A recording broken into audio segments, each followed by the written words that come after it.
आहे भंडाऱ्यामधून। भंडारा जिल्ह्यामधून साकोलीमधील ही आग लागलेली आहे आणि प्रगती कॉलनी परिसरामधील वैष्णवी कॉन्व्हेंटला आग लागल्याची माहिती आहे। फ्रीजमध्ये झालेल्या स्पार्किंगमुळे भीषण आग लागल्याची घटना घडली। वेळीच मदत मिळाल्यामुळे मोठा अनर्थ सुदैवाने टळलाय।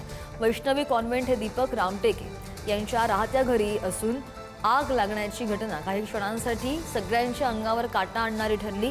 शाळेच्या परिसरामध्ये अचानक फ्रीजमध्ये झालेल्या स्पार्कमुळे आग लागली आणि क्षणार्धात धुराचे लोट पसरू लागले। या परिसरामध्ये उपस्थित असलेल्या नागरिकांमध्ये भीतीचं वातावरण निर्माण झालं। प्रसंगावधान राखत तात्काळ नगर परिषद, अग्निशमक दल, पोलीस स्टेशन तसंच इलेक्ट्रिक विभागाला कळवून मदत कार्यांना वेग दिला गेला। या तत्परतेमुळे आणि प्रशासनाच्या जलद प्रतिसादामुळे काही मिनिटांमध्येच घटनास्थळी यंत्रणा दाखल झाली। अग्निशामक दलाने शर्थीचे प्रयत्न करून आगीवर नियंत्रण मिळवलं आणि संभाव्य अनर्थ सुद्धा टळलेला आहे।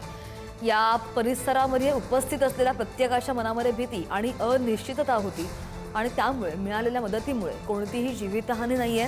ही बाब दिलासा देणारी ठरली आहे। प्राथमिक तपासामध्ये ही आग फ्रीजमधल्या विद्युत स्पार्कमुळे झाल्याचं समोर आलंय।